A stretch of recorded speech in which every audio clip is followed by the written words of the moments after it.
50 students have joined the meeting, so let's not wait furthermore. So we can start our class. So good morning, everyone.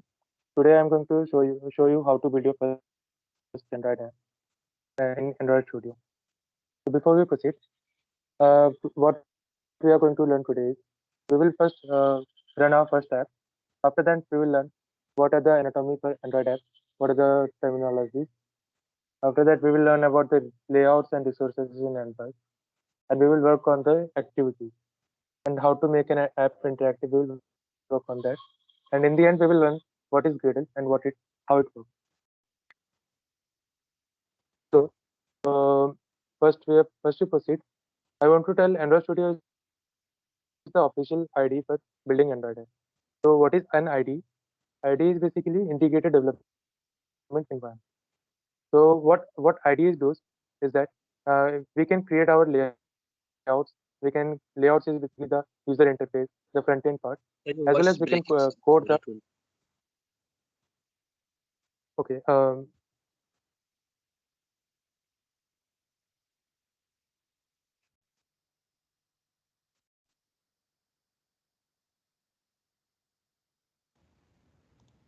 Okay. Is it okay now? Yes, sir. Yes, sir. Okay. So yeah. So Android Studio is the official ID for building Android apps, as I told. So what it does is that it provides the front end as well as backend coding in the same ID. Like that, we can create the front end of the Android app as well as we can code how the backend should work, how it should interact with the front end. So basically, what ID does, and ID is like the full form of ID is Integrated Development Environment. So like now we are going to go through how to build our first app. Before we go, please open your Android Studio. You should work parallelly with me. So if you open Android Studio and if you go to new project, if you have clicked on the new project button, it should come like similar to this. So what you have to do, you have to click on the empty activity and click on the next. Your voice is breaking again, sir.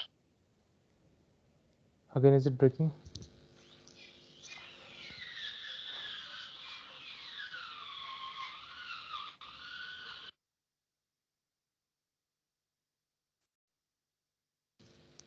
Okay अभी आवाज ठीक है? Yes, sir. It is clear. Yes, sir. अच्छा तो I guess आप लोग भी मेरे साथ पैरेलली काम करो और एम्प्टी एक्टिविटी पे अगर आप लोग का हो गया तो कोई एक कंफर्म कर दो कि हाँ जब तक हो गया. Yes, sir. Yes, sir. Okay so empty activity के क्लिक करने के बाद आपको इधर नेम देना है. हाँ यस सर एक और बार बता दीजिए. ओके सो ओके सो पहले आपको एंड्रॉइड स्टूडियो ओपन करना है. एंड्रॉइड स्टूडियो में जाके आपको न्यू प्रोजेक्ट में क्लिक करना है. अगर आप इधर जाके न्यू प्रोजेक्ट कर सकते हैं. आप में डायरेक्ट अगर खोलेंगे तो न्यू प्रोजेक्ट का ऑप्शन आ जाएगा. उसके बाद आपको करना है नेक्स्ट. एम्प्टी एक्टिविटी में क्लिक करने के बाद आपको करना है नेक्स्ट. सो आफ्टर दैट इसमें आपको नेम देना है. सो मैंने पहले से बना रखा है तो उसमें हमने ट्रायल नेम दे रखा है. तो आप लोग भी ट्रायल दे सकते हो या फिर क्लास 1 दे सकते हो ऐसे. और आपको जो लैंग्वेज सेलेक्ट करनी है वो करनी है कॉटलिन बाय डिफॉल्ट, क्योंकि हमने कॉटलिन में कोडिंग सीखी है तो हम कॉटलिन यूज़ करेंगे आज की क्लास में. एंड उसके बाद जो API इसमें जो मिनिमम SDK है बेसिकली ये बताता है कि हमें सबसे लोएस्ट जो एंड्रॉइड ऑपरेटिंग सिस्टम है किधर तक हमारा ऐप चलना चाहिए. सो मैंने अभी एंड्रॉइड 24 सिलेक्ट कर रखा है.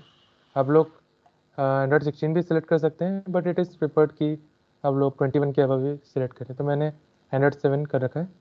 और जब आपका ये स्टेप सारे डिटेल्स भरना हो जाएगा आप लोग फिनिश कर सकते हैं. तो एक बार फिनिश हो जाने के बाद मेरे को कंफर्म बता देना किस का हो गया. सर हमारा फिनिश का बटन सर वो नहीं हो रहा सर. ओके सो आप में ये सेव लोकेशन वाला बटन ठीक है? कोई एरर आ रहा है?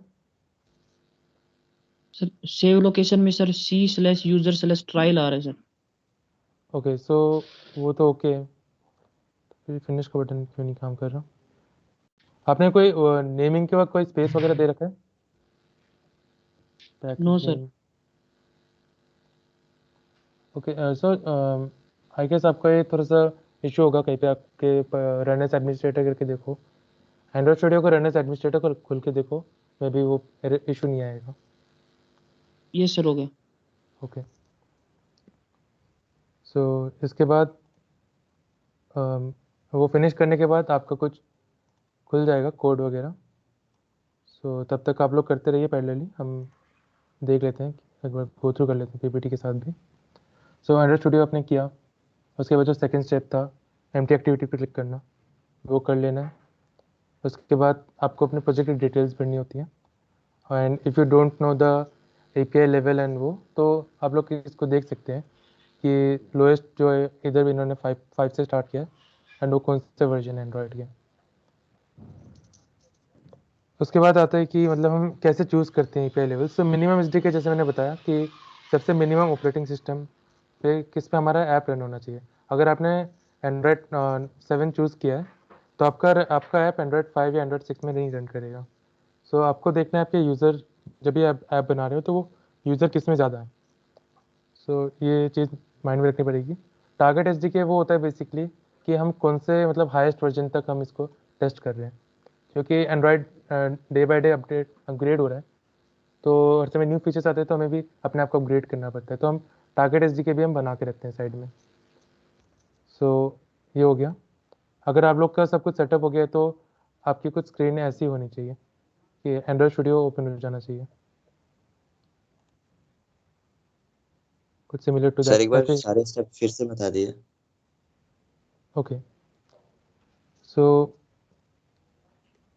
अगर आपने एंड्रॉयड स्टूडियो खोला होगा उसके बाद आपको करना है एंड्रॉयड मतलब क्रिएट न्यू प्रोजेक्ट या फिर start new project Android studio में, वो फर्स्ट स्टेप है। सेकंड स्टेप होगा आपको एम्प्टी एक्टिविटी क्लिक करना है, एम्प्टी एक्टिविटी पे क्लिक करके नेक्स्ट करना है। फिर थर्ड स्टेप होगा जिसमें आपको प्रोजेक्ट डिटेल्स देनी है। प्रोजेक्ट डिटेल्स लाइक नेम, जो इसमें है नेम में आप कुछ भी दे सकते हो, क्लास 1 या फिर ट्रायल या फिर माई एप्लीकेशन जैसा देना है। उसके बाद लैंग्वेज आपको डिफ़ॉल्ट रखनी है कॉटलिन, क्योंकि हमने कॉटलिन में कोड सीखा है। और जो मिनिमम एस है वो आप 21 या फिर 25 के अबव रख सकते हो। इट्स प्रिफर्ड कि आप 24 रखो, दैट्स बेटर। और ये उसी एपीआईज के बारे में बताएं जो लेवल्स हैं। सो इधर तक अगर हो गया तो कोई कंफर्म कर दो। एक्सक्यूज मी सर, में लोडिंग दिखा रहा है। हाँ, वो भी लोड होगा क्योंकि वो कुछ पैकेजेस इंटरनेट से डाउनलोड कर रहा होगा, सो थोड़ा तो वेट कर सकते। स्मॉल बॉक्स है use legacy Android dot support libraries, उस पर क्लिक करना है सर। उसको नहीं, उसको ज़रूरत नहीं क्लिक करना। Excuse me sir, yes, sir what is the full form of SDK? Okay, so SDK software development kit. Okay sir. Sir minimum SDK कितना रखना है? मिनिमम 21 रखो और प्रिफर्ड है कि 24 रख दो। सर ये प्रोजेक्ट को सेव करना सी ड्राइव में कंपलसरी या डी में कर सकते हैं? डी में भी कर सकते हो, लेकिन बहुत टाइम क्या होता है, कुछ परमिशन इशू की वजह से इस प्रिफर्ड कि आप सी में रखो, क्योंकि उधर सारे एंड्रॉयड स्टूडियो के प्रोजेक्ट्स रहते हैं। लोकेशन कहाँ है? सॉरी, आपकी आवाज़ ब्रेक हो रही थी। सर जी हमारी लोकेशन कहाँ होगी sir? Okay, I didn't hear, can anyone tell what he said? Sir, he has a network problem. I could also not hear. Okay, you can write in the chat box if you are facing network issue. Hello Yes. Sir, ये जो app है sir, इसकी location कहाँ होगी sir, जो हमने अभी app create किया? ओके, सो इसकी लोकेशन अगर आप देखोगे, सो इधर जैसे नहीं दिया हुआ। ओके, सो ये सी ड्राइव में बेसिकली सेव होता है बाय डिफ़ॉल्ट। सी ड्राइव में जो एंड्रॉयड स्टूडियो के जहाँ पे प्रोजेक्ट्स वगैरह रखे हैं, उधर एक फोल्डर बनता है एप्लीकेशन का, उसके अंदर सारे प्रोजेक्ट्स मेंशन होते हैं, उधर सेव होते हैं बाय डिफ़ॉल्ट। तो इसको हम चेंज कर सकते हैं, लेकिन रिकमेंडेड नहीं है। सर ये चेकबॉक्स इसको टिक करना है, use legacy Android sport library. नहीं, उसकी ज़रूरत नहीं है। सर हमें एम्प्टी ओके एक्टिविटी सेलेक्ट करनी है। हाँ, एम्प्टी एक्टिविटी सेलेक्ट करके नेक्स्ट करना है। भैया रिकॉर्डिंग स्टार्ट कर दीजिए ना। सॉरी, हाँ यार रिकॉर्डिंग रिकॉर्डिंग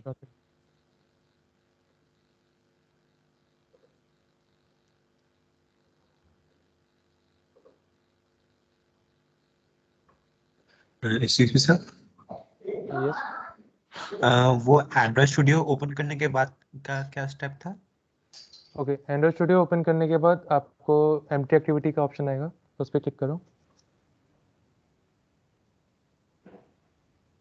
ओके, देन उसके बाद नेक्स्ट करके उसमें जो प्रोजेक्ट का नेम आप देना चाहते हो वो दे दो, और API वर्जन 24 सेलेक्ट कर लो और फिनिश कर दो।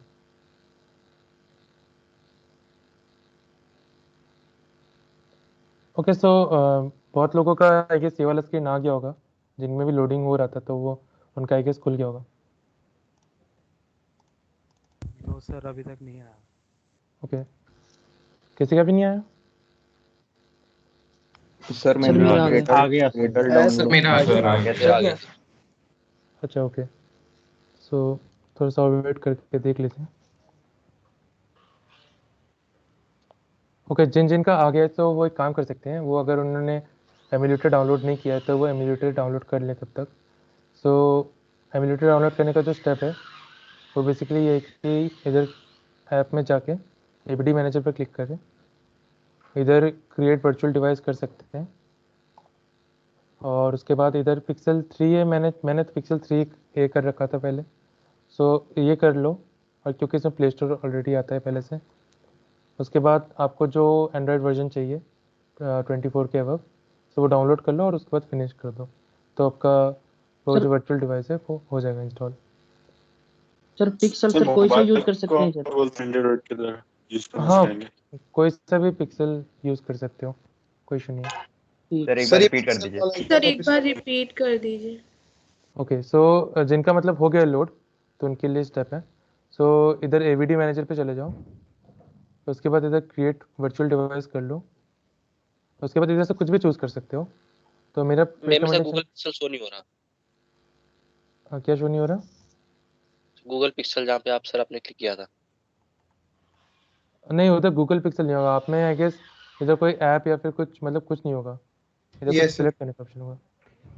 बस मतलब देख लो कि ये जो रन बटन है इसके साइड में बटन सर है, कौन सा पिक्सल चूज करना है?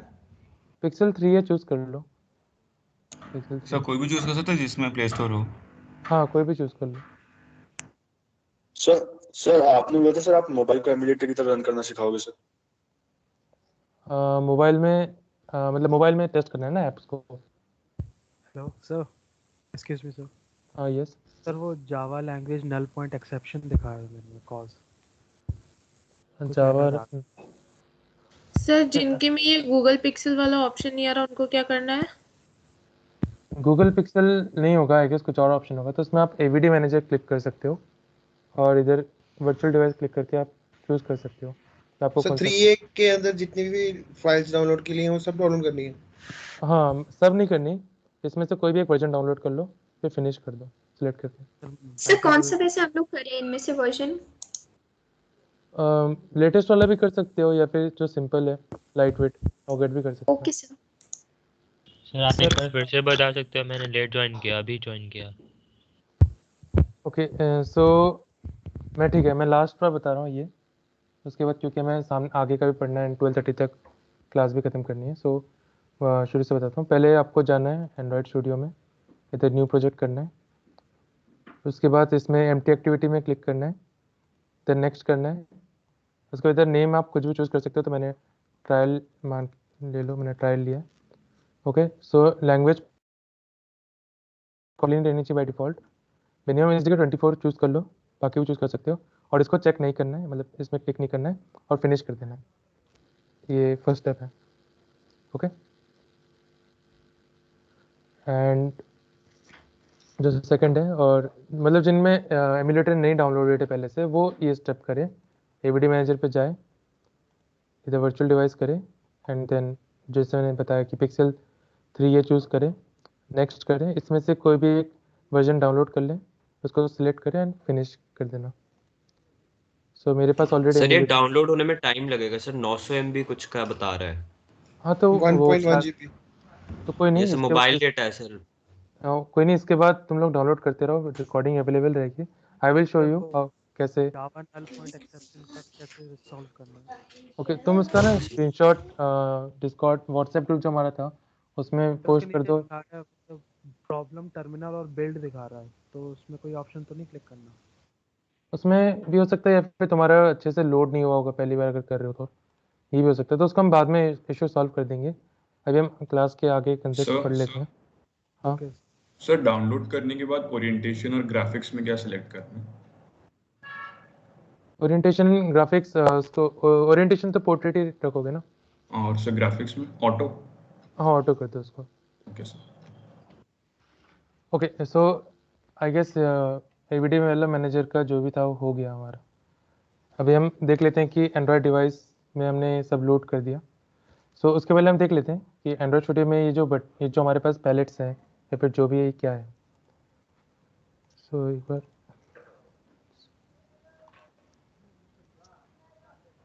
बेसिकली ये वाला जो साइड है, इधर हम लोग हमारे जो प्रोजेक्ट जो भी फाइल्स हैं वो इधर मेंशन रहते हैं इस लेफ्ट साइड में। और जब हम लेआउट्स डिज़ाइन कर रहे होते हैं तो हमारे पास ये पैलेट है जिसमें हमारे पास जो भी हमारे पास अवेलेबल है, टेक्स्ट बॉक्स से लेके बटन से लेके इमेज लगाने वाला सब हमारे पास इधर अवेलेबल है। सो हम लोग उसको इधर ड्रैग एंड ड्रॉप भी कर सकते हैं। ये हमारे कुछ स्पेसिफिकेशंस हैं, इसमें हम चूज़ कर सकते हैं कि किस फ़ोन के लिए हम टेस्ट कर रहे हैं। एंड एक होता है डिज़ाइन एंड ब्लूप्रिंट। सो इधर हम डिज़ाइन बना रहे होते हैं और इसको बोलते हैं ब्लूप्रिंट। ब्लूप्रिंट जैसे हाउस का देखोगे, हाउस का डिज़ाइन अलग होता है थोड़ा देखने में बाहर से, लेकिन ब्लूप्रिंट एकदम ही अलग होता है, वो थोड़ा टेक्निकल हो जाता है। तो इधर टेक्निकल चीज़ें जो है वो दिखती हैं और इधर डिज़ाइन दिखते हैं कि यूज़र को कैसे दिखेगा। एंड जो ये थर्ड पॉइंट है, इधर होता है बेसिकली एट्रीब्यूट्स। तो एट्रीब्यूट्स में क्या होता है कि हम उसके कुछ प्रॉपर्टीज़ होती हैं उसको हम चेंज कर सकते हैं। It's like very easy drag and drop. जैसे आप कोई भी फोटो एडिटर या कुछ भी करते हो उसमें हम जस्ट थोड़े बहुत चेंजेस करते हैं, तो वैसे कर सकते हैं। तो बिगिनर फ्रेंडली है बहुत Android studio. So this was all about the front palette. अभी हम अपने जैसे मैंने बोला था आपको कि कोई भी आप चूज़ कर सकते हो AVD से। सो ये था, तो इसको एक बार हम रन करके देख लेते हैं इस ऐप को। सो मैं इधर एक टेक्स्ट बॉक्स ले लेता हूँ। आप में I guess by default hello world आ रहा होगा अगर आपने फर्स्ट टाइम किया है। सर अभी हमारा कंपोनेंट इंस्टॉल हो रहा है सर। ओके ठीक है, वो होते रहेगा पैरेलली। Okay sir. तो इसको हम एक बार रन करते हैं इस ऐप को।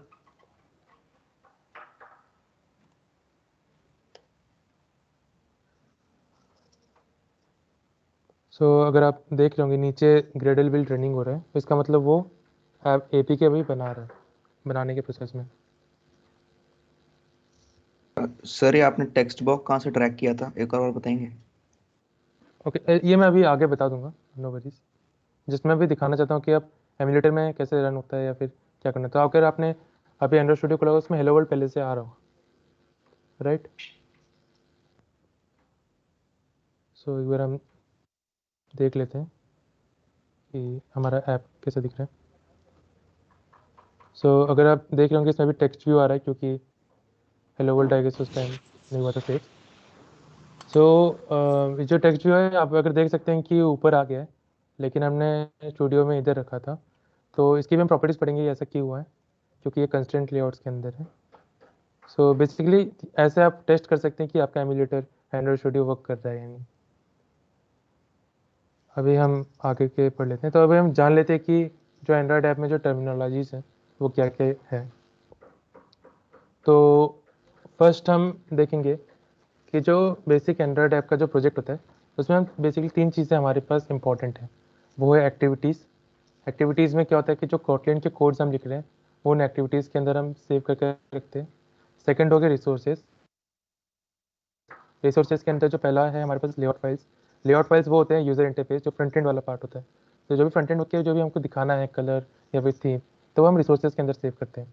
तो और इन दोनों को कंबाइन करने के लिए कोटलिन कोड कैसे इसके साथ काम करेगा, तो उसके लिए होता है Gradle files. Gradle files basically हमको .apk फाइल्स बना के देते हैं। सो अभी हम सर एक हाँ सर आपने ग्रेडल फाइल बताया सर, एक फिर से बताना सर। ओके, ग्रेडल फाइल हम आगे डीप में समझेंगे।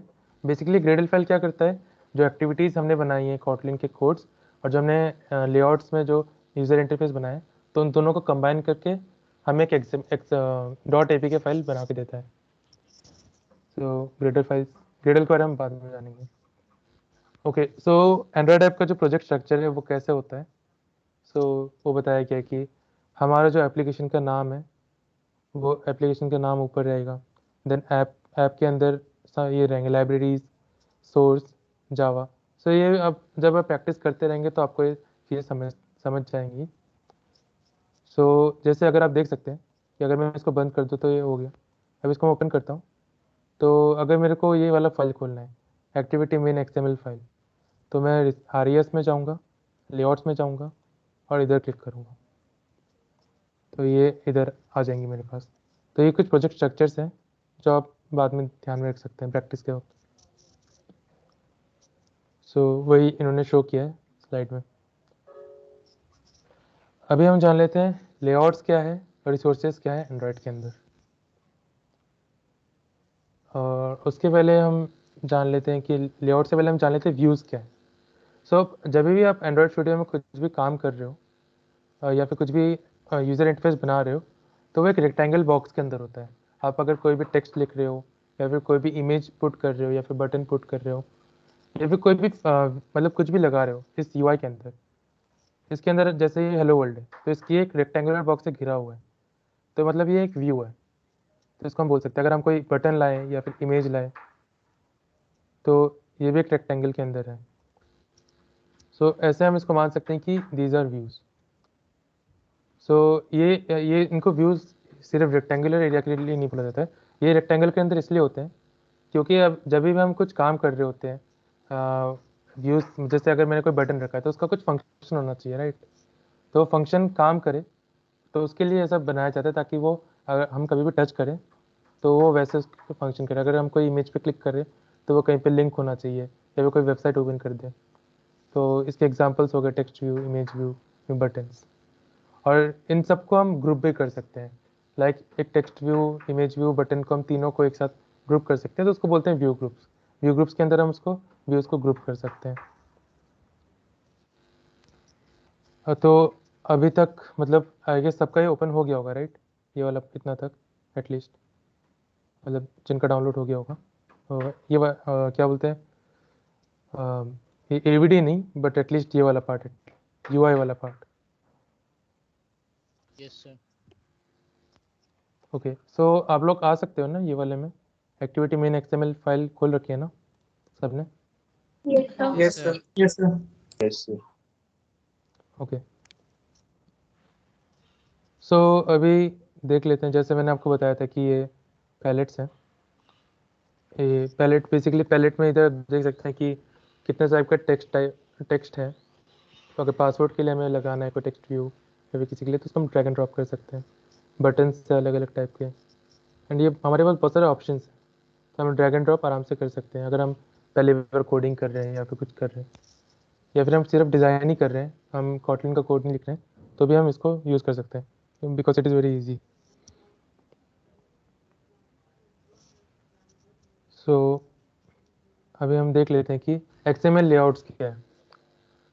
सो XML के पहले हम जान लेते हैं XML क्या है। तो XML का फुल फॉर्म है एक्सटेंसिबल मार्कअप लैंग्वेज। अगर आप HTML यूज़ करते हैं तो वो हाइपर टेक्स्ट मार्कअप लैंग्वेज है। सो बेसिकली ये क्या करते हैं, फ्रंट एंड का कोड लिखने में काम हेल्प करते हैं। तो हम जब भी हम Android studio with Android development with Kotlin करते हैं तो हमको XML फाइल्स का यूज़ करना पड़ता है। सो XML फाइल्स में ये जो है फाइल एक्टिविटी मेन .xml, सो इसमें हम फ्रंट एंड का कोड लिखते हैं। ये तो सिर्फ अपने डिज़ाइन का पार्ट देखा है। अगर आप इधर टॉप राइट में देखेंगे, इधर 3 ऑप्शन है। अगर आप ये खोलेंगे तो इसमें कोड भी है। तो ये एक फीचर है कि एक लैंग्वेज है, ये मान के चल सकते हो। तो इसको भी मतलब थोड़ा बहुत हम यूज़ करते करते हम सीख जाएंगे। तो जो XML फाइल होता है और जो कॉटलिन का कोड होता है वो दोनों इंटरेक्ट करते हो, तो इसको हम बोल सकते हैं कि जो हमने इमेज लगाया है, जो हमने टेक्स्ट लगाया है, उसको हम कॉटलिन के कोड से हम चेंज कर सकते हैं। एंड ये दोनों मतलब एक साथ इंटरेक्ट करते हैं। अभी हम देखेंगे कि अगर टेक्स्ट व्यू हमें लगाना है, जैसे इन्होंने हेलो वर्ल्ड रखा है, तो अगर हमको ऐसा कोड लिखना है कहीं पे तो हम कैसे लिखेंगे? तो उसके लिए कोड दे रखा है इन्होंने।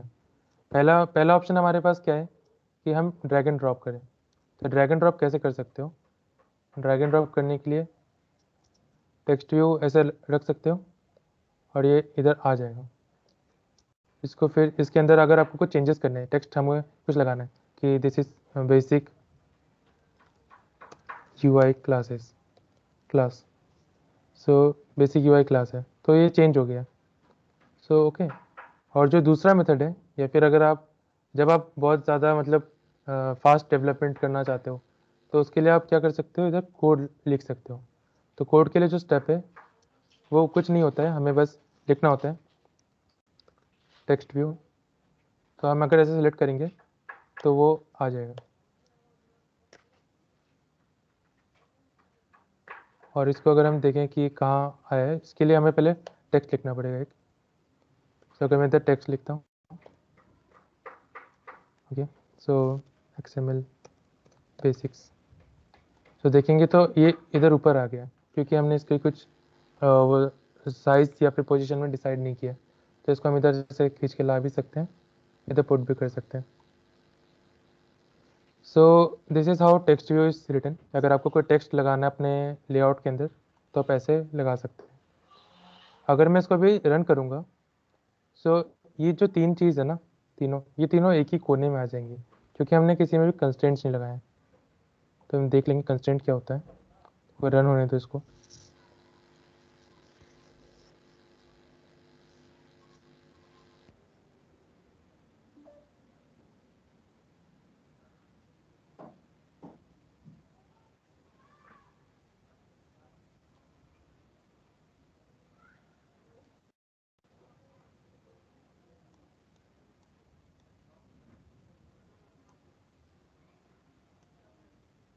तो जैसे मैंने कहा था कि ये तीनों अलग अलग जगह पे आ जाएंगे, बिकॉज हमने कोई कंस्ट्रेंट्स नहीं लगाए थे इस पर। तो तीनों क्या हो गए, मिक्स हो गए। सो लेकिन यह मतलब हमने जो तीन टेक्स्ट बॉक्स बनाए थे वो आ रहे हैं, ये हम बोल सकते हैं। सो आई गेस इतना तक सबको क्लियर है कि हमने कैसे टेक्स्ट व्यू लगाया ड्रैग एंड ड्रॉप या फिर कोड करके। Yes sir. ओके। सो अब हमारे पास ऑप्शन आता है कि हमें जो व्यू है, जो हमारा टेक्स्ट व्यू है, उसका साइज़ देना है। तो अगर आप बेसिकली अभी देखोगे, जो हेलो वर्ल्ड है, basic UI class XML basics है, हमने जो भी लिखा है ना, इसमें इसके बस इधर तक ही बॉक्स है, ना इससे बड़ा है ना इससे कम है। तो मान लो आपके पास, आपको मतलब पूरे एक लाइन में लिखना है, मतलब ये जो पूरा लाइन है इसके अंदर आपको लिखना है, मतलब ये पूरा कवर करना है। तो इसके लिए बेसिकली हमारे पास होता है ऑप्शन कि हम जो विड्थ है, जो लेआउट विड्थ है, इसको पहले हम देख लेते हैं कि डिज़ाइन से कैसे करें। डिज़ाइन से तो इधर जैसे अगर मैं आ गया तो मैं लेआउट विड्थ को कर सकता हूँ मैच कंस्ट्रेंट या फिर मैच पेरेंट। सो आप देख सकते हैं कि ये पूरा मैच पेरेंट हो गया, मतलब ये पूरे लाइन में सिलेक्ट हो गया। ओके। सो अगर मेरे को कोड में भी करना है कभी, तो कोड में भी मैं डायरेक्ट इधर जो लेआउट विथ है, इधर मैं मैच लिखूँगा तो पेरेंट के साथ मैच हो जाएगा। देखूँ तो बेसिक UI क्लासेस भी मैच हो गया पेरेंट के साथ। ये जो कंस्ट्रेंट लेआउट, मतलब ये जो लेआउट है वाइट वाला, ये इसका पेरेंट है, और ये जो बेसिक UI क्लास है XML बेसिक्स है, ये इसके चाइल्ड हैं, ये मान के चलो। तो हमें क्या करना है, विड्थ को पेरेंट के साथ मैच करना है। अगर हम हाइट मैच करना चाहते हैं तो हाइट भी कर सकते हैं, लेकिन अभी हम शो नहीं कर रहे। अब मान लो आपके पास एक वो कंस्टेंट आ गया कि ना, मेरे को बेसिक UI क्लासेस भी फिट नहीं करने, मेरे को पेरेंट के साथ मैच भी नहीं करना है, मेरे को क्या बोलते हैं, एक फिक्स रखना है कि इतने साइज़ के अंदर ही पूरा होना चाहिए। जैसे कॉपी में होता है ना कि इतना पेज है उसी में फिट होना चाहिए तुम्हारा कंटेंट। तो अगर वो करना है तो हम कर सकते हैं विड्थ में, जैसे हम दे सकते हैं 50 dp। DP is nothing but a density pixels, वो हम आगे वाले क्लास में समझेंगे कैसे होता है। सो जैसे मैंने अभी साइज़ दे दिया 50 dp, तो ये देख सकते हो कि चेंज हो गया। अगर मेरे को डिज़ाइन से देना है तो भी दे सकता हूँ मैं। तो मेरे को बस ढूंढना पड़ेगा कि साइज़ कहाँ पे है, तो मैं सर्च कर लूँ साइज़। तो इस हाँ sorry okay okay. So basically designs में एट्रीब्यूट्स में जाऊँगा एंड इधर जो लेआउट होते हैं इसमें मैं चेंज कर दूँगा। सो इसमें 50 dp कर दूँगा, तो ये बेसिक यूआई क्लासेस एक लाइन में आ गई। तो ऐसे मान सकते हो कि हम तीनों चीज़ कर सकते हैं। अगर हमको फिट करनी चीज़ें फिट कर सकते हैं, अगर हमको पेरेंट के साथ मैच करनी है हम पेरेंट के साथ मैच भी कर सकते हैं, और अगर हमको फिक्स साइज़ रखना है तो फिक्स साइज़ भी रख सकते हैं। तो मैंने कोड करके भी दिखाया और डिज़ाइन से भी दिखा दिया कैसे कर सकते हैं।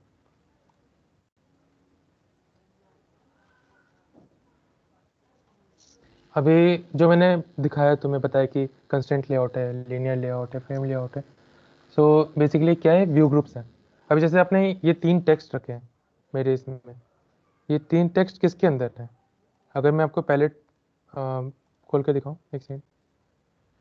Trees okay. सो अगर मैंने कॉमन ट्री खोल के दिखा रहा हूँ तो आप देख सकते हैं जो कंस्टेंट लेआउट है, कंस्टेंट लेआउट के अंदर 3 टेक्स्ट व्यू है, hello world, basic UI and XML basics. So constant layout के अंदर है। तो वही चीज़ इन्होंने बताई है कि व्यू ग्रुप्स होते हैं। व्यू ग्रुप्स मतलब बहुत टाइप के होते हैं, इधर इन्होंने 3 बताए हैं। एक फर्स्ट हो गया फ्रेम लेआउट, सेकंड हो गया लीनियर लेआउट, थर्ड हो गया कंस्टेंट लेआउट। सो फ्रेम लेआउट बेसिकली हम जब हम फ्रैगमेंट्स पे काम करेंगे आगे की क्लासेज में तब समझाएंगे। फ्रेम लेआउट में जनरली एक ही चाइल्ड होता है। लीनियर लेआउट उनके लिए होता है अगर मान लो मेरे को टेबुलर फॉर्म में कुछ शो करना है, रो वाइज शो करना है या फिर कॉलम वाइज शो करना है, तब मैं लीनियर लेआउट यूज़ करूँगा। और कंस्टेंट लेआउट उस टाइम यूज़ होता है जब मान लो मतलब कि मेरे पास ओपन स्पेस है और उसमें मेरे को हर चाइल्ड का अलग अलग साइज़ देना है, हर चाइल्ड का अलग अलग पोजीशन देना है, तब मैं कंस्टेंट लेआउट यूज़ करता हूँ and it is very beneficial. So अगर हम देखें पैलेट में अगर हम जाएँ तो हम देख सकते हैं कि लेआउट्स कितने हैं, constant layout, linear layout, horizontal, frame layout, table layout, ऐसे लेआउट्स हो गए। सो व्यू ग्रुप्स यही है।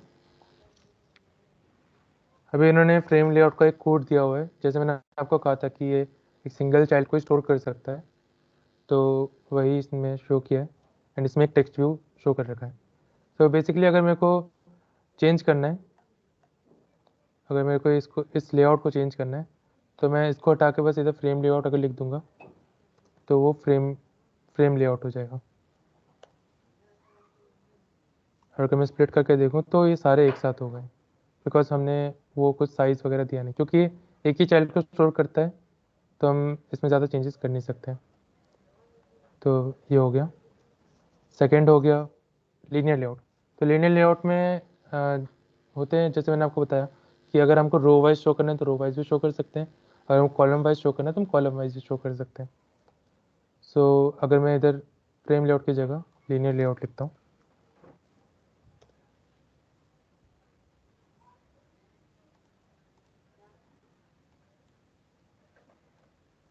तो अगर आप देख सकते हो कि hello world, basic UI classes, ये सारे एक साथ हो गए हैं। ये एक्स्ट्रा कोड थोड़ा ऐड हो गया है, उसको हटा देते हैं जो हमने कोड लिखा था एक्सक्यूज मी ओरिजिनल। सर, हाँ बोलो। सर ये आप ये सेलेक्ट करके सर आप डिलीट कर रहे हो सर, ये कैसे कर रहे हो सर? ओके सो बेसिकली कौन सा सेलेक्ट करके डिलीट किया मैंने? अच्छा ये वाला लीनियर लेआउट।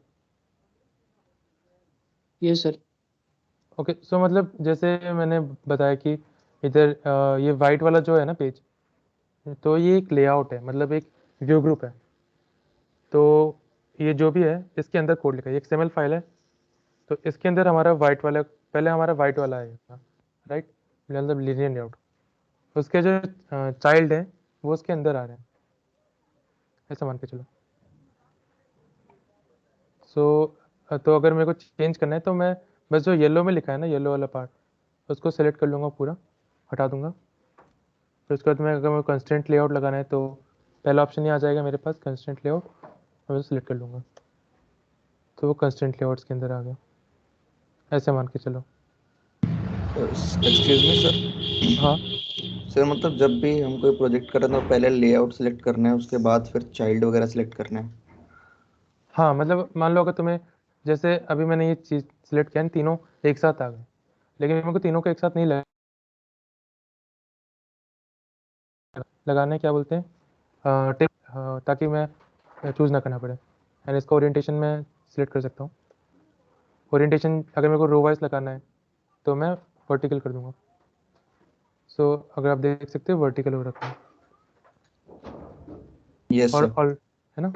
सो ऐसे मैं सिलेक्ट कर सकता हूँ। अगर मैं इसको भी रन करता हूँ तभी ये एक साथ नहीं होगा, तो रन होते बैकग्राउंड में होने दो।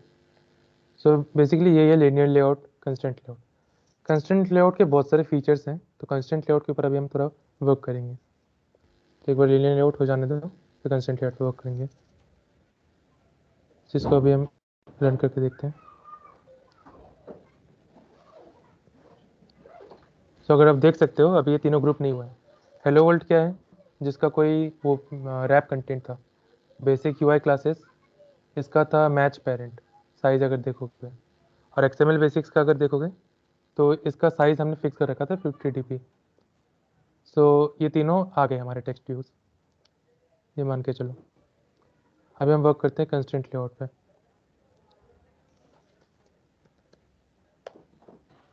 अभी कंस्ट्रेंट लेआउट इंपॉर्टेंट क्यों है, बिकॉज हर फ़ोन का या फिर उसका साइज़ अलग होता है। तो उसके लिए हमने कंस्ट्रेंट लेआउट बनाए ताकि वो फ़ोन के साइज़ के हिसाब से अपने चीज़ों को अलाइन कर सके।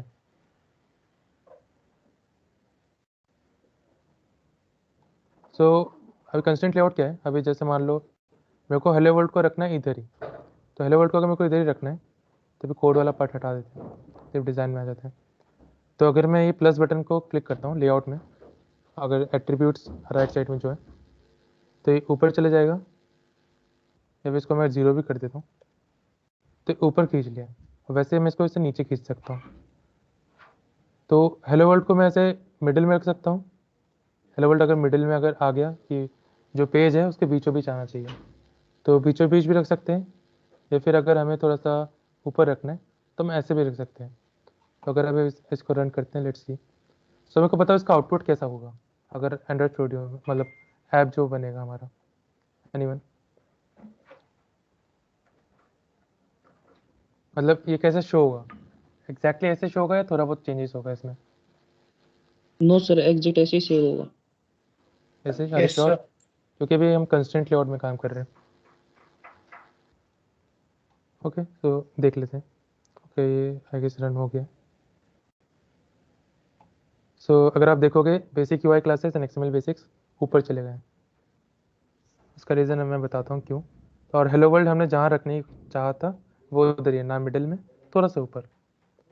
तो कंस्टेंट लेआउट में हमको बताना पड़ता है जो पेरेंट है उसको बताना पड़ता है कि तुम्हारा जो चाइल्ड है वो कहाँ पे स्टोर होगा।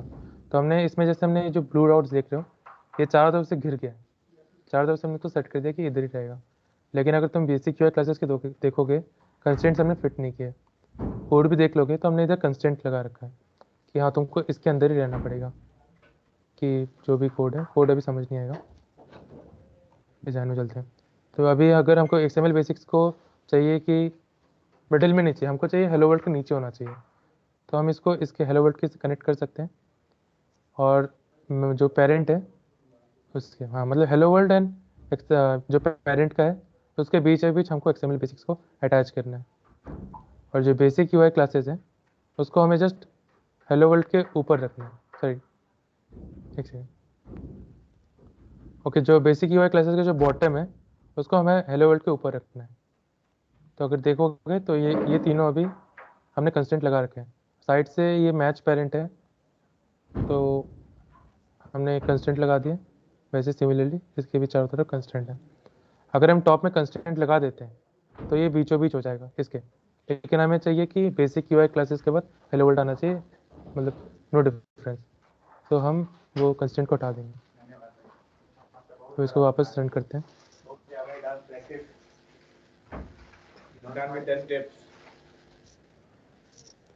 ओके, सो अभी इंस्टॉल हो रहा है बैकग्राउंड में।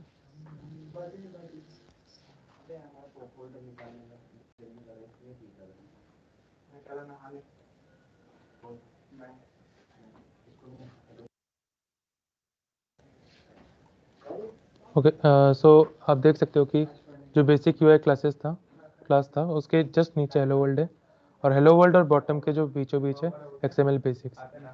सो आप ऐसे इसको समझ सकते हो कि कंस्ट्रेंट लेआउट कैसे यूज़ करना है। बस इतना ही कंस्ट्रेंट लेआउट, तो आप अलग अलग टाइप में यूज़ कर सकते हो। अगर आपको टेबल फॉर्म में देना है तो लीनियर लेआउट यूज़ करो। अगर आपको चूज़ करना है कि पर्टिकुलरली कहाँ पे वो होना चाहिए तो आप ये कर सकते हो। अगर आप HTML में कोड करते हो तो आपको पैडिंग देना पड़ता है, मार्जिन देना पड़ता है, डिव चूज़ करना पड़ता है, एंड देन उसका फ्लेक्स वगैरह देना पड़ता है, तो वो थोड़ा ज़्यादा हो जाता है कोडिंग में। लेकिन आप एंड्रॉइड स्टूडियो में बहुत easily drag and drop method से इसको प्लेस कर सकते हो, तो ये बहुत बड़ा एडवांटेज है आप जब आप UI पे काम कर रहे हो। सो ये हो गया। तो अभी तक किसी को डाउट है तो बताओ।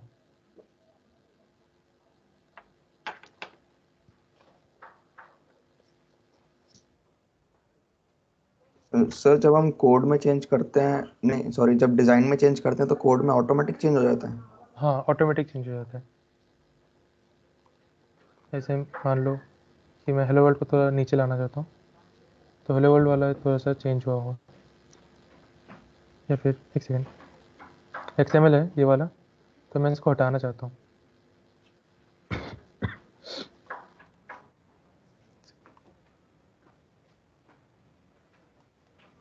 तो मैंने ऊपर वाला कंस्टेंट हटा दिया, तो इसको मैं देखूंगा तो इधर एक कंस्टेंट था, 4 कंस्टेंट्स हैं, अभी 3 कंस्टेंट हो गए, तो ऑटोमेटिक चेंज हो जाता है। Okay sir. और अगर हमको लगाना भी है कंस्टेंट किसी के ऊपर तो हम कोड लिख भी सकते हैं। तो बाय प्रैक्टिस आपको ये याद हो जाएगा। तो मेरे को टॉप टू बॉटम ऑफ लगाना है।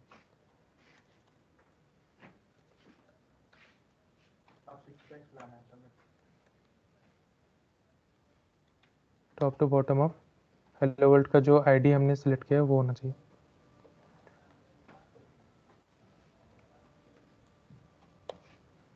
देखो तो वापस हम कोड से भी कर सकते हैं। तो by practice and by hit and trial method सीख जाओगे आप। सर ये हेलो वर्ल्ड वाला है ना सर? हाँ सर इसकी साइज नहीं बढ़ी सर हमारी, सर लेआउट विड्थ में। ओके, तो तुमने लेआउट में क्या पुट किया? उसमें सर हेलो वर्ल्ड ही है सर। नहीं, मतलब जो लेआउट विथ है ना, तुमने साइज बढ़ाना है तो उसमें इधर तुमने क्या लिखा है लेआउट विथ में? टेक्स्ट व्यू में सर। हाँ मतलब इधर कुछ लिखा होगा ना, रैप कंटेंट या फिर कुछ साइज, क्या लिखा है? सर उसमें तो सर वर्क कंटेंट ही सर। रैप कंटेंट है ना, तो साइज क्या बढ़ाना है तुम्हें बताओ? उसमें सर उसमें ODP सर 89। हाँ 18, क्या क्या सॉरी? सर वो साइज बढ़ानी सर, हेलो वर्ल्ड वाली वर्ड की सर। अच्छा, हेलो वर्ल्ड की साइज बढ़ानी है, मतलब टेक्स्ट की साइज बढ़ानी है, ये बोल रहे हो? Yes sir. ओके, सो इसके लिए तुम इधर सर्च कर सकते हो। अगर कोड में नहीं जाना है तो तुम इधर साइज अगर सर्च करोगे, ये जो टेक्स्ट साइज है इसको तुम 24 SP कर देता हूँ मैं, तो ये बढ़ाओगे ऐसे। Yes sir. कैसे कर सकते हो? सो अभी हम आगे बढ़ते हैं। ओके, सो नेक्स्ट हमारा जो है, अभी हम देखेंगे व्यू हायरार्की क्या है। सो जैसे मैंने तुमको ट्री शो किया ना लीनियर लेआउट का, सो बेसिकली वही है व्यू हायरार्की। तो पहला जो हमें प्रायोरिटी देना होता है वो होता है व्यू ग्रुप। हमें चूज़ करना होता है कि हम कौन सा लेआउट यूज़ करें, कंस्ट्रेंट, लीनियर या फिर फ्रेम लेआउट। उसके बाद हम उसमें चूज़ करते हैं कि इमेज कहाँ पुट करनी है, टेक्स्ट व्यू कहाँ पुट करनी है, लीनियर लेआउट कहाँ पुट करनी है। तो सिमिलरली हम बटन के बाद हम पुट कर सकते हैं। अगर हम एक कंस्टेंट लेआउट के अंदर हम दूसरा कंस्टेंट लेआउट भी दे सकते हैं, और या फिर एक कंस्टेंट लेआउट के अंदर हम दूसरा लीनियर लेआउट भी दे सकते हैं। तो जैसे इसमें अगर देखोगे, ये लीनियर लेआउट है, इसमें पहले इमेज व्यू दे रखा है, दूसरे में टेक्स्ट व्यू दे रखा है, और उसके अंदर एक और लीनियर व्यू है, और उसका ओरिएंटेशन जो है वो हॉरिजॉन्टल है, तो वो हॉरिजॉन्टल में ऐसे पुट हो गया। सो ये जो भी था ऐप का रिसोर्सेज के बारे में था, सॉरी लेआउट्स के बारे में था। तो ये है। आगे हम देखेंगे कि रिसोर्सेज की जो डायरेक्टरीज हैं उसके बारे में थोड़ा जान लेते हैं। ओके, सो अगर आप देखोगे ये जो रिसोर्सेज है इसमें फ्रंट एंड का जो भी पार्ट है, कोई इमेज होगी या कुछ भी होगा, तो सारे इसी के अंदर रहते हैं। तो अभी आपने एक लेआउट के ऊपर काम किया है, लेकिन अगर आप कोई भी ऐप चलाते हो, जोमेटो का, फ्लिपकार्ट का, किसी का, तो हर उसके लिए अलग अलग पेज होता है। तो हर पेज के लिए अलग अलग यूआई बनेगा। अगर जोमेटो का अगर आपको ऑर्डर करना है तो ऑर्डर करने का पेज अलग है। अगर आपको फूड सेलेक्ट करना है तो फूड सेलेक्ट करने का XML फाइल अलग होगा। तो उसमें इमेजेस भी होंगी।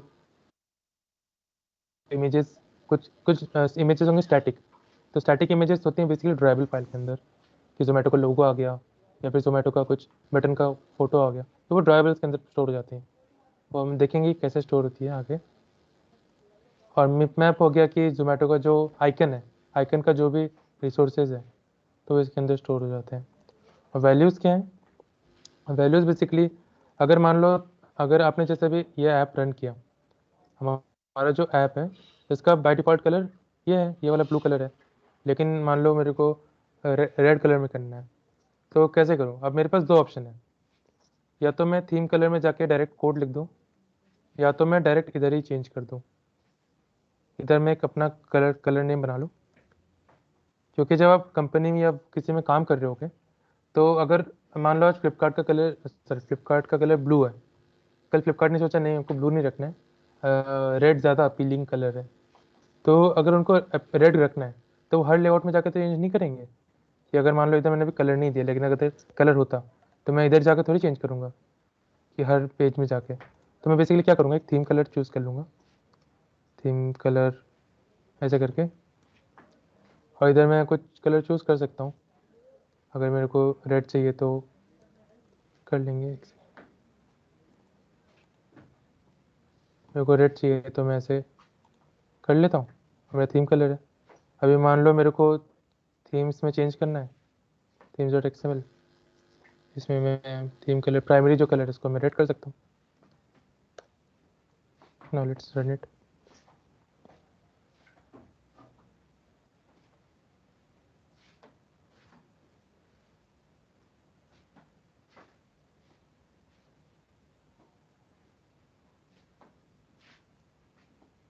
तो बेसिकली मतलब जो फ्रंट एंड का जो भी हम इंटरेक्शन करते हैं वो इस रिसोर्स फाइल के अंदर होता है। सो ये मान के चलो।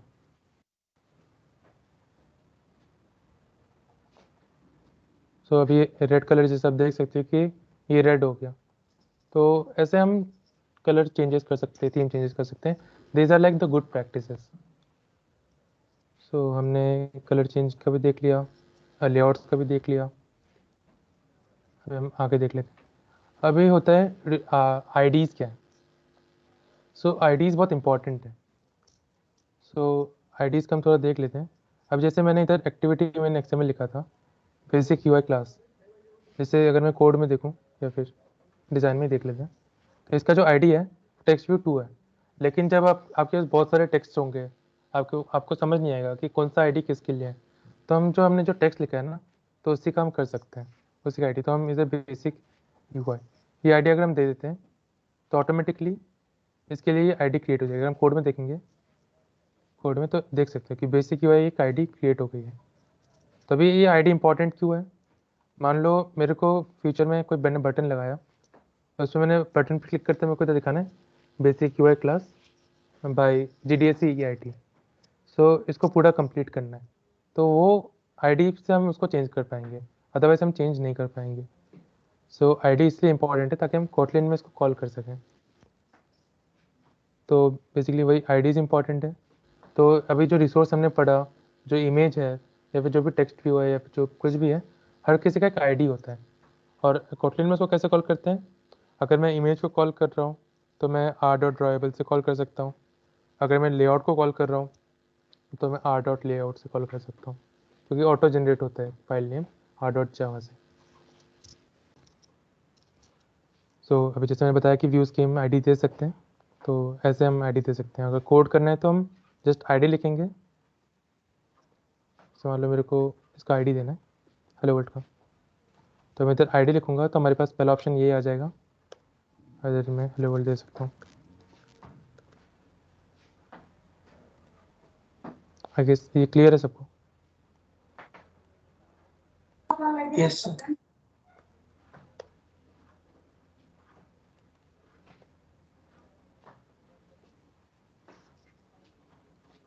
सो अभी हम आ जाता है, हमने जो भी कॉटलिन में सीखा था, जो भी कोड किया था, उसका हम एक ओवरव्यू ले लेते हैं कि हमने एक्टिविटीज़ में क्या क्या सीखा था। सो एक्टिविटीज़ आर नथिंग बट जो भी हम मतलब हमारा जो फ्रंट एंड में जो भी टेक्स्ट बनाया, इमेज पुट किया या फिर जो बटन्स हम लगा रहे हैं, तो वो कैसे काम करने चाहिए वो हम एक्टिविटीज़ के अंदर कोड करते हैं। तो एक्टिविटीज़ में अगर हम पहला एग्जांपल देखें, एक्टिविटीज़ कहाँ पे होती है, तो हम ऐप में जाएंगे, इधर जो मैनिफेस्ट के नीचे जो जावा फोल्डर है उसमें जाएंगे, इसमें जो पहला फोल्डर है हमारे ऐप के नेम का, उसमें जाएंगे और इसको बोलेंगे मेन एक्टिविटी। सो बेसिकली ये एक एक्टिविटी है, मेन एक्टिविटी डॉट के टी आपको पता है कॉटलिन फाइल्स को बोलते हैं। सो ऐसा बोलेंगे, अभी हम देख लेते हैं आगे। एक्टिविटीज़ वही है कि हम लोग को जो गोल एकम्प्लिश करना है। अगर आपके पास जोमेटो का ऐप है, आपने कुछ फूड सेलेक्ट किया, तो वो कब तक कितने रेट का होगा, कितने प्राइस का होगा, कितना टाइम लगेगा, तो वो एक्टिविटीज़ के अंदर कैलकुलेट होता है। तो ये मान के चलो। एंड अगर आपको पता नहीं है तो जोमेटो का ऐप भी कॉटलिन में भी कोड हुआ है। सो इसलिए मैं उसका एग्जांपल ज़्यादा देता हूँ ताकि आप रिलेट कर पाओ। सो अभी जैसे मैंने फाइल आपको खोल के दिखाया था, मैंने एक्टिविटी डॉट के टी। सो बहुत पिछली बार मैंने देखा था कि लोगों ने इधर फन मेन करके कॉटलिन को रन करने का ट्राई किया था, वो रन कर जाता है, लेकिन ये जो फाइल बेसिकली बनाया गया है class main activity override fun on create, so basically ये आपके ऐप के लिए होता है कि आपका ऐप में कैसे वो जो लेआउट फाइल है activity main XML colours dot XML, तो वो कैसे इंटरेक्ट करेगा। सो जो पहला ये क्लास हो गया, क्लास जो है वो इनहेरिट कर रहे हैं। तो पहला हम फंक्शन जो ओवरराइड करते हैं वो हम करते हैं on create. On create basically जब आपका ऐप स्टार्ट होता है ना, तो उसमें कुछ लाइफ साइकिल्स होती हैं। तो पहले तो जब आपका ऐप चलना चाहिए ऑन क्रिएट, जब आपका वो एक्टिविटी बन जाएगा तो उस टाइम क्या करना है, तो उस टाइम जो भी इंस्टेंसेस सेव होंगे उसके बाद हमें जो कंटेंट का व्यू है, अभी हमने जो व्यू ग्रुप पढ़ा ना, तो व्यू ग्रुप एक लेआउट के अंदर था, तो हम इसमें लेआउट्स को कॉल कर सकते हैं। अभी तो इधर एक ही लेआउट है एक्टिविटी मेन, अगर हम इधर और 2-3 लेआउट बना दें तो मेन एक्टिविटी किसके साथ इंटरेक्ट करना चाहिए वो हम इधर लिख सकते हैं। तो ये मान के चलो, जैसे मैंने वही बताया हाउ एन एक्टिविटी रन, तो पहले एक्टिविटी लॉन्च होता है ऑन क्रिएट। जैसे अगर मैं इसमें दिखा दूँ तो पहले ये एक एक्टिविटी है, तो पहले क्या करना चाहिए, तो अभी ऑन क्रिएट मेथड में है, अभी ये खुला हुआ है, ऐसा मान के चलो। उसके बाद अगर मैं इसको बंद कर देता हूँ,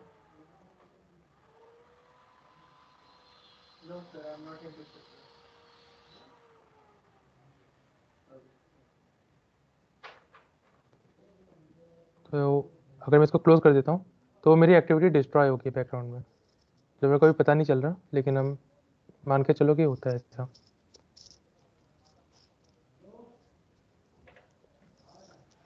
अभी इन्होंने वही समझाया कि ये मेथड्स क्या होते हैं, तो जब बनता है तो हम उसको ओवरराइड कर रहे होते हैं फंक्शन, क्योंकि हम इनहेरिट कर रहे हैं इसको।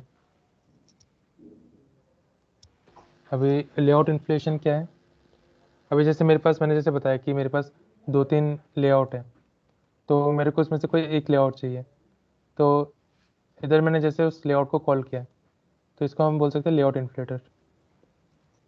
और उसके बाद हम उस एक्टिविटी के अंदर हम इससे हमारे पास हायरार्कीज होती है जिससे हम अपने वर्क को कर सकते हैं। इधर तक किसी को कुछ डाउट है तो बताओ।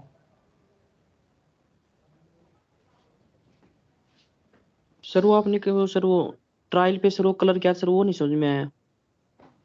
ओके, सो बेसिकली मैंने क्या किया, मैंने इधर एक थीम कलर अपना बना लिया, मतलब जो है ना इधर मैंने बोला ना रिसोर्सेज के अंदर होंगे हमारे फाइल्स, तो वैल्यूज़ में किया, कलर्स डॉट XML में किया, इधर मैंने अपना खुद का एक नाम कलर बना लिया, कंपनी मतलब मान लो मेरी कंपनी है, मैंने थीम कलर बना लिया रेड कलर का। अभी मान लो मेरे को उसको चेंज करना है, अभी हमारे पास जो पहला कलर था वो पर्पल टाइप का था, तो मेरे को उसको चेंज करना है। तो वो चेंज कैसे करना है, ये जो थीम्स में आके ये प्राइमरी कलर है उसको हम चेंज कर सकते हैं। तो बेसिकली अगर तुम फ्यूचर में कभी UI UX डिज़ाइनिंग करोगे या फिर UI फ्रंट एंड डेवलपर या फिर कुछ करोगे काम, तो तुम्हें कलर पैलेट चूज़ करना था कि प्राइमरी कलर क्या होगा, प्राइमरी सेकेंडरी कलर्स क्या होंगे, तो वैसे कलर चूज़ करना था। तो तुम डायरेक्टली इसमें जाके चेंज कर सकते हो, इधर अपना थीम कलर लिख सकते हो। बेसिकली वही मैंने दिखाया ट्रिक कि तुम्हें अगर कलर चेंज करना हो तो तुम ऐसे कर सकते हो। समझ आ गया?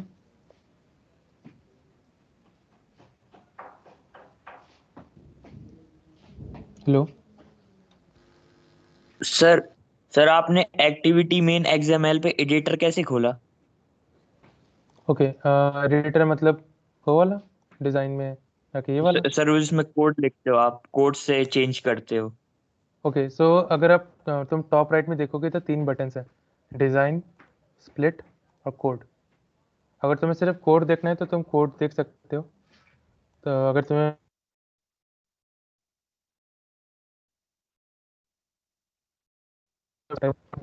ताकि तुम्हें कोड भी दिखता रहे और स्प्लिट भी दिखता रहे, तुम कर क्या रहे हो समझ आए, ये मान के चलो। Okay sir.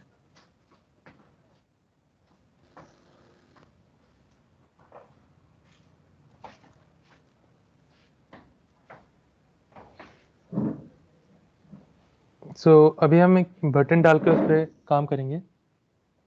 सो बटन कैसे काम करता है उसको हम थोड़ा देख लेते हैं। सो अब एक बटन डाल देते हैं। बटन भी हम ड्रैग एंड ड्रॉप करेंगे क्योंकि कोड पे ज़्यादा फोकस नहीं करेंगे, हम ड्रैग एंड ड्रॉप पे करेंगे। बटन लाइक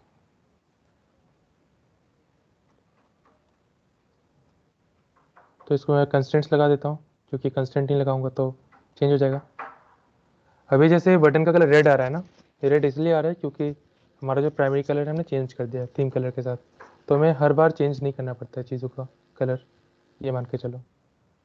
तो इसलिए वो बहुत इंपॉर्टेंट जो पॉइंट था वो इम्पॉर्टेंट था। अभी हम बटन की आईडी दे देते हैं। बटन की आईडी मान लो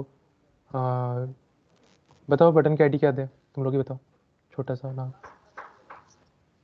सर क्लिक कर देते हैं। ओके ठीक है, क्लिक BTN कर देते हैं। ठीक है, इसको रिफैक्टर कर देते हैं। आईडी हो गया, अब कोड में चेक कर लेते हैं हो गया क्या बटन। हाँ क्लिक BTN हो गया। ओके, सो अभी बटन का नाम चेंज कर देते हैं, क्लिक मी कर देते हैं। ओके, सो बताओ बटन से तुम्हें क्या चेंज करना है, मतलब ये 3 टेक्स्ट है, इसमें से तुम्हें क्या चेंज करना है। तो सर हेलो वर्ल्ड को कैपिटल में चेंज कर दे। पूरा कैपिटल कर दें, ये बोल रहा हूँ। Yes sir. ओके ठीक है, नोटेड। सो अभी हम देख लेते हैं कि हम इसे काम कैसे करते हैं। सो पहले हम देख लेते हैं कि डायनेमिकली हम कैसे इसको कोड लिख सकते हैं। सो हम मेन एक्टिविटी में जाएंगे, इसी के अंदर ओवरराइड जो ऑन क्रिएट है इसके अंदर हम जाएंगे। इधर हम लिखेंगे वेल तुम्हें पता है कोटलिन में हम क्यों लिखते हैं, क्योंकि हम कुछ कर रहे हैं। Well click BTN। अभी इसके बाद हमें वो देना होता है ना, हमें स्ट्रिंग देना होता था, इंटीजर देना होता था, तो हम बटन टाइप कर देंगे।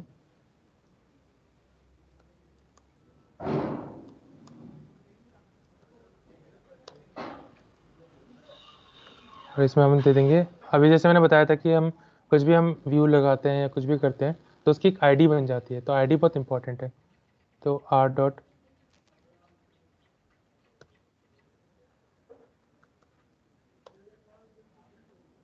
ओके, सो इसमें क्लियर है, तो हम बेसिकली क्या ना find view by RD। Okay okay, so मतलब हमें फंक्शन कॉल करना पड़ता है फाइंड व्यू बाय ID। इसमें हमें लिखना पड़ता है r dot ID dot click BTN। सो मेरा ये जो है ये मेरा डिक्लेयर एंड इनिशियलाइज दोनों हो गया, ये मान के चलो। अभी मेरे को जैसे एक स्टूडेंट ने कहा कि हमें जब हम क्लिक बटन पे क्लिक करें तो वो होना चाहिए हेलो वर्ल्ड कैपिटल हो जाना चाहिए। तो हम करेंगे click button dot set on click listener,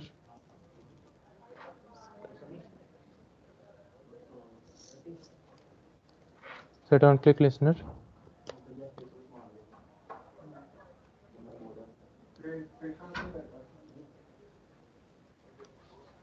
अभी इसमें लिख देंगे जैसे अभी अब हम अगेन अगर हम एक और वैल्यू इनिशियलाइज कर देते हैं। हमारा जो हेलो वर्ल्ड का आईडी था वो था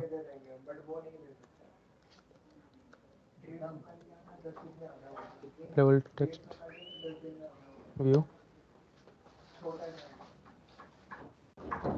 इसको इसमें find view by ID r.id dot इसमें hello world.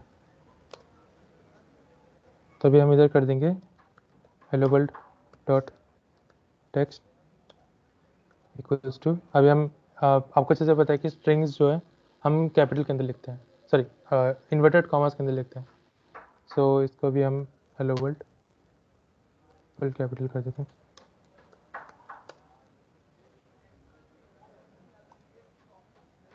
Okay, so this should run, let's run.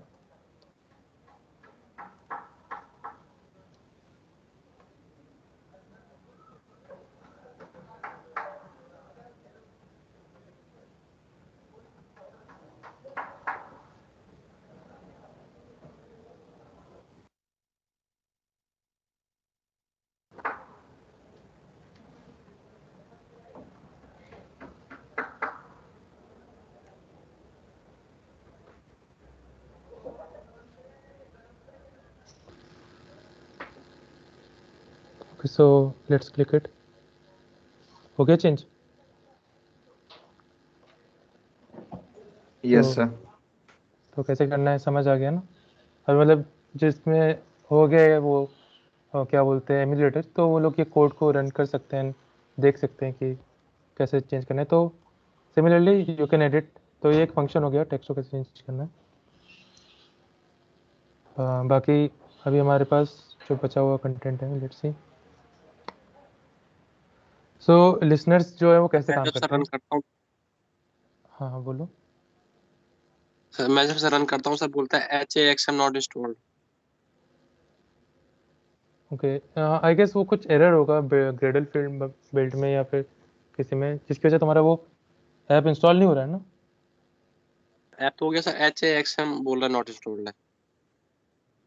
Okay, I guess कुछ वो लाइब्रेरीज या फिर कुछ पैकेज इंस्टॉल नहीं होते। इसका एक सोल्यूशन है मेरे पास, लेकिन अभी तो इस क्लास में नहीं। तुम क्लास के बाद मेरे को वो कर देना टेक्स्ट या फिर ग्रुप में बोल देना, I will provide the solution. Okay sir, thank you. तो अभी जो लिसनर्स इधर है, मतलब वो जो हमने इस पर काम किया ना, सेट ऑन क्लिक लिसनर, तो बेसिकली क्या कैसे काम करता है। सो अभी जैसे हमने जैसे बताया था कि कुछ भी हम लगाते हैं तो वो एक व्यू होता है। तो जब भी हम व्यू पे क्लिक करते हैं, इमेज व्यू हो गया, टेक्स्ट व्यू हो गया, तो जब भी हम क्लिक करते हैं तो उसमें कुछ इवेंट फायर्ड होता है। फायर्ड मतलब उसका कुछ होना चाहिए। सो अगर हमने उसमें कुछ फंक्शन लिखा है, मैंने सेट ऑन क्लिक लिसनर के अंदर एक चीज़ लिखी है कि ये काम हो जाना चाहिए, तो अगर मैंने ये लिख रखा है तो वो बोलेगा ठीक है इसको एग्जीक्यूट कर दो। और मैंने अगर उसके अंदर कुछ नहीं लिखा है या फिर मैंने ये फंक्शन बनाया ही नहीं, मान लो इस फंक्शन को मैंने बनाया ही नहीं, तो ये जो है ना क्लिक बटन, इसमें किसको मैं जितने बार भी क्लिक कर लूँ ना, कुछ होने नहीं वाला। मानता हूँ वो बटन क्लिक करने से कुछ करना चाहिए, लेकिन जब तक मैं फंक्शन के अंदर लिखूंगा नहीं तो वो कुछ होगा नहीं। तो दिस इज़ इम्पॉर्टेंट कि हमें क्लिक लिसनर लगाना पड़ेगा। अगर आप जावास्क्रिप्ट सीख रहे हो तो फिर तुम्हें आइडिया लग चुका होगा कि लिसनर कैसे काम करता है। सो ये वही है view dot on click listener, कि अगर कुछ है तो उसमें कैसे काम करना चाहिए, और ये सिमिलरली वैसा कोड है उसका। सो ये सिंगल एब्स्ट्रैक्ट मेथड, ये ज़्यादा कुछ नहीं है। बेसिकली अगर हमने जैसे लैम्डा फंक्शन के बारे में पढ़ा था तो वैसा ही है। अभी जैसे हमने इधर लिखा कोड कि वैसा इसके अंदर, तो एक ही बार में हमने लिख दिया कि ये काम करना है। लेकिन अगर हम ओल्ड मेथड में जाएं तो उसमें क्या करना पड़ता था, हमको ऑब्जेक्ट से इनिशियलाइज करना पड़ता था, फिर ओवरराइट करना पड़ता था उस फंक्शन को।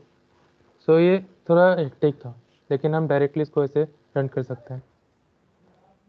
तो ये मान के चलो, तो जैसे इन्होंने डायरेक्टली किया ना बटन, और फिर मैंने ऐसे कर दिया डायरेक्टली, तो ऐसे ये वाला मेथड बेटर होता है, सिंगल एब्स्ट्रैक्ट मेथड। अभी आ गया है लेट इनिशियलाइजेशन के बारे में। Late initialization is nothing but, मान लो तुम कॉटलिन में कुछ भी इनिशियलाइज करते हो तो वो वैल या वैर में स्टोर होता है, राइट। मतलब हमको तभी उसकी वैल्यू देनी पड़ती है। जैसे मैंने अभी इसको स्टोर किया, वैल दिया, इसकी वैल्यू दी, तो मेरे को इसके अंदर इक्वल टू देकर कुछ देना पड़ा। लेकिन मान लो मेरे पास ऑन क्रिएट के वक्त हमारे पास कुछ वैल्यू है नहीं, वो वैल्यू ना मतलब कैलकुलेशन में, जैसे मान के चलो तुमने कुछ ऑर्डर करना है जोमेटो से, पहली बार जब खुल के आएगा ना तुम्हारा वो कार्ट, उसमें ज़ीरो होगा, ₹0 का। तो वो ना हमारे फंक्शन के बाद अपडेट होगा, लेकिन वो कार्ट के वेरिएबल है या फिर जो भी है, हमें वो तो कहीं पे इनिशियलाइज करना पड़ेगा ना, डिक्लेयर करना पड़ेगा ना कि हाँ ये एक चीज़ है बोल के। तो इसको हम फन क्रिएट के पहले हम इनिशियलाइज करते हैं, उसको बोलते हैं लेट इनिट। लेट इनिट मतलब late initialization. I guess my voice was clear, right? Yes sir. Okay, so late init का एग्जांपल इन्होंने एक्टिविटी में दिखाया है। तो इन्होंने देखो ऑन क्रिएट के पहले दे रखा है कि रिजल्ट, इन्होंने एक रिजल्ट का मान लिया।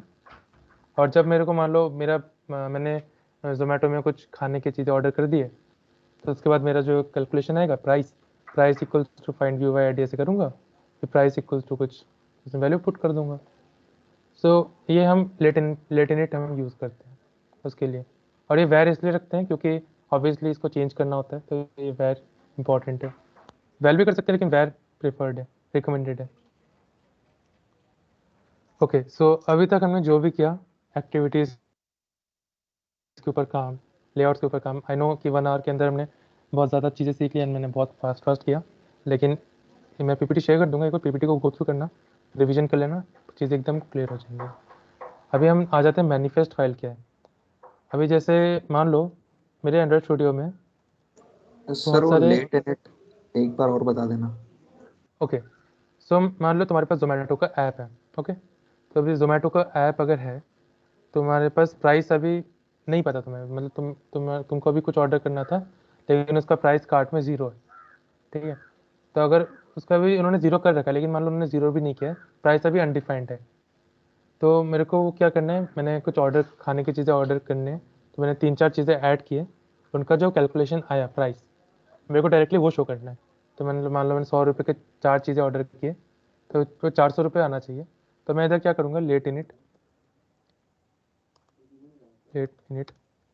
वेर प्राइस करके रख दूंगा, जो कि एक होगा इंटीजर वैल्यू।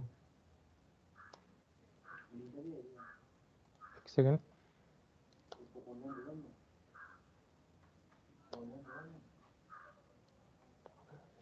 ओके एक सेकेंड, जस्ट क्या था कंटेंट का, ओके, इसे हम एडिट टेक्स्ट कर सकते हैं या फिर टेक्स्ट व्यू करके कुछ कर सकते हैं। सो अभी मतलब मान लो मेरे को अभी जैसे होता है ना मेथड हमारा कि अभी हमें इसमें वैल्यू कुछ हमें देना नहीं है, हमें इसको बाद में अपडेट करना है। हमें देखना है कि इसके अंदर जो टेक्स्ट है, मान लो हेलो वर्ल्ड के अंदर कुछ टेक्स्ट है, तो मेरे को प्राइस की जो वैल्यू है, price equal to hello world dot text dot string करना है।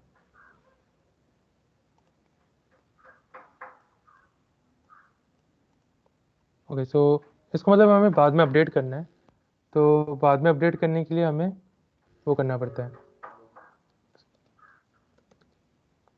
Understood sir. हाँ, तो इसको बाद में करने के लिए हम करते हैं, तो इसीलिए यूज़ है लेट इनिट। इसका हम आगे वाले क्लासेस में हम इसका यूज़ देख लेंगे कि हम कैसे इसको यूज़ करेंगे। सो वही मतलब मैनिफेस्ट के बारे में जो बता रहा था कि मान लो तुम्हारे पास इधर जो लेआउट्स हैं बहुत सारे हैं, एक्टिविटी मेन या फिर एक्टिविटी मेन 2, मेन 3, मेन 4, और मेन एक्टिविटीज़ भी जो है ये भी बहुत सारे हैं। तो तुम्हारे जो ऐप, मतलब तुम अगर मोबाइल में खोल रहे हो ऐप, तो फ्रंट पेज कौन सा आना चाहिए? अगर फ्लिपकार्ट अगर तुम खोल रहे हो तो पहले कार्ट आना चाहिए या फिर पहले होम पेज आना चाहिए? वो ऐप कैसे डिसाइड, मोबाइल कैसे डिसाइड करता है? तो उसका जो हम डेटा है ना, वो हम मैनिफेस्ट के अंदर रखते हैं, एंड्रॉयड मैनिफेस्ट के अंदर। सो ये मान के चलो कि उसके अंदर रहता है। तो पहला इंटरेक्शन, मतलब तुम्हारा जो पहला इंटरेक्शन होता है एंड्रॉयड ऐप का और एंड्रॉयड मोबाइल का, तो वो पहला इंटरेक्शन मैनिफेस्ट के थ्रू होता है। सो मैनिफेस्ट क्या है, मैनिफेस्ट के अंदर क्या क्या चीज़ें हम स्टोर करते हैं? मैनिफेस्ट के अंदर हम मेटा डेटा स्टोर करते हैं।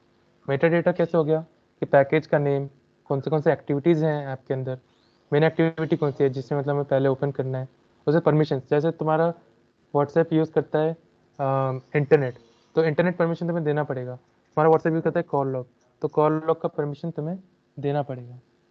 So this is important. So ये मान के चलो कि ये सारे जो फीचर्स हैं एंड्रॉयड मैनिफेस्ट फाइल हमें प्रोवाइड करता है। और इसको कहाँ मिलेगा ये हमें मैनिफेस्ट के अंदर मिल जाएगा। सो अगर मान लो अब मैं आगे क्लास में दिखाऊंगा कि मैं कैसे चेंज कर सकते हैं। तो ये जो इंटेंट फिल्टर तुम्हें जो दिख रहा है लाइन नंबर 15 से लेकर लाइन नंबर 19, ये बता रहा है कि जो मेन एक्टिविटी है उसको पहले खोलना है, मतलब वो हमारा पहला इंटरेक्शन होगा। तो ये this is important. So theme कौन सा होगा, क्या आइकन कौन सा हमें लगाना है, जो भी है सारा इसके अंदर है। मेरे को अगर ऐप का नेम चेंज करना है, जैसे ये ट्रायल लिखा हुआ इधर, अगर मेरे को इधर कुछ और लिखना है तो मैं इसमें जाके चेंज कर दूंगा और चेंज हो जाएगा। सो ये मान के चलो मैनिफेस्ट में हम ये काम कर सकते हैं। अभी आ गया ग्रेडल क्या है। तो ग्रेडल जैसे मैंने पहले बताया था कि हमको एंड्रॉयड का XML फाइल और जो एक्टिविटी फाइल है दोनों को कंबाइन करके हमको अगर यूज़ करना है तो कैसे यूज़ कर सकते हैं। अगर तुमने अपना एंड्रॉयड स्टूडियो को ये प्रोजेक्ट अगर बनाया होगा तो इसका साइज़ ऑलमोस्ट 50 MB से ऊपर ही होगा। तो 50 MB से ऊपर है, लेकिन ऐप तो 50 MB नहीं होगा। ये ऐप का साइज़ अगर तुम देखोगे कभी तो ऐप का साइज़ आएगा 3 MB 4 MB या 5 MB, max to max 6 to 7 MB। तो अब वो छोटा कैसे हो गया? वो छोटा इसलिए हुआ क्योंकि वो ग्रेडल ने किया। ग्रेडल ने जो यूजलेस कोड है, जो भी हमारे पास यूज रिडंडेंट कोड है जो हम अभी यूज़ नहीं कर रहे हैं ऐप में, या फिर हमारे जो लाइब्रेरीज एंड्रॉइड स्टूडियो के लिए हम यूज़ कर रहे हैं, तो वो कोड हमें हटा के देते हैं। Okay sir.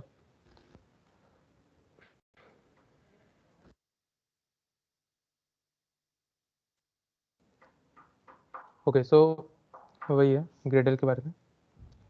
So what is Gradle? ये एक ऑटोमेशन सिस्टम बना के देता है ताकि हमारे जो ऐप है वो बन जाए। हमें .apk फाइल ग्रेडल बना के देता है, ये मान के चलो। सो ग्रेडल बहुत इंपॉर्टेंट है। अगर उसमें कुछ एरर आ गया तो तुम्हारा ऐप कभी रन नहीं होगा। जैसे किसी ने बोला HX इंस्टॉल नहीं है, नहीं तो बहुत समय जिन्होंने एंड्रॉइड स्टूडियो इंस्टॉल किया फर्स्ट टाइम तो उनके इंटरनेट इशूज़ की वजह से ग्रेडल में पूरा जो सिस्टम है इंस्टॉल नहीं हुआ था। तो इंस्टॉल करने के लिए ग्रेडल हमें ठीक से इंस्टॉल करना पड़ेगा, ये मान के चलो। और ग्रेडल के अंदर कुछ फाइल्स होती हैं, तो इसको हम फाइल्स को देख लेते हैं कि ग्रेडल के अंदर क्या क्या फाइल्स हैं। तो ग्रेडल डिवाइडेड है दो में, एक बिल्ड ग्रेडल और प्रोजेक्ट के लिए और एक है हमारे ऐप के लिए। तो ये मान के चलो। तो ग्रेडल के अंदर हम देते हैं SDK वर्जन, जैसे अभी मैंने बताया था तुम्हें कंपाइल SDK वर्जन क्या है, टारगेट SDK, मिनिमम SDK। अगर मान लो तुमने चूज़ कर भी लिया मिनिमम SDK तो मैं चेंज करना है, नहीं सर मैंने तो ज़्यादा ले लिया, मेरे को कमाना है, तो तुम जस्ट ग्रेडल में आके इधर चेंज कर दो, वो तुम्हारा चेंज हो जाएगा। तुम्हारे जो वर्जन कोड होते हैं, ऐप के जो वर्जन होते हैं वो इधर डिसाइड होते हैं तुम्हारे कौन सा वर्जन है। सो ग्रेडल में तुम ये वैल्यूज स्टोर करते हो। तुम्हें अगर कंपाइल के टाइम कौन सा टारगेट यूज़ करना है, कौन सा जावा वर्चुअल मशीन यूज़ करना है, तो वो भी इसी के अंदर डिसाइड होता है। सो this is all about Gradle build file. अभी प्लगइन्स क्या होते हैं? मान लो मैंने कुछ कोड लिखा तो उसके लिए हम प्लगइन्स यूज़ करते हैं। जैसे अलग अलग प्लगइन्स हो गए, इसको एक्सटेंशन मान के चलो। एंड्रॉइड स्टूडियो में मेरे को कुछ हेल्प चाहिए तो उसके लिए जो एक्सटेंशन है उसको प्लगइन्स कहते हैं। वैसे कॉन्फ़िगरेशन तो मैंने समझा दिया कि अगर तुम्हें चेंज करना है कुछ तो तुम कर सकते हो। डिपेंडेंसीज वो हो गई, जैसे मान लो मैंने अभी मेरे को UI बहुत अच्छा बनाना है, तो मेरे को कोई लाइब्रेरीज इंस्टॉल गिटहब में पड़ा है कोई लाइब्रेरी, उसको मेरे को यूज़ करना है, तो वो तुम डिपेंडेंसीज में लगाते हो। सो ये भी ग्रेडल में मिल जाएगा तुम्हें, रिपोजिटरीज जो है वो वगैरह। और ये है कि ग्रेडल का जो टास्क है तुम्हारे कोड को क्लीन करने में हेल्प करता है। तुम्हें डिबग होता है कि डिबगिंग टेस्ट करने के लिए तुम्हें यूज़ कर सकते हो। तो ये ग्रेडल के कुछ कॉमन टास्क हैं। सो या मतलब इतना ही है अभी। आगे अगर तुम देखोगे तो मैं तुम्हें कोड लैब का लिंक शेयर कर देता हूँ। आई गेस मेरे को थोड़ा भी निकलना पड़ेगा। सो ये कोड लैब तुम सॉल्व कर लोगे क्योंकि मैंने जो बताया है उससे तो बहुत ही ज़्यादा ईजी कोड लैब के क्वेश्चंस हैं। सो ये कोड लैब तुम प्रैक्टिस कर सकते हो अभी, ताकि तुम्हें पता चले कि तुमने क्या क्या ग्रैप्स किया है कंटेंट।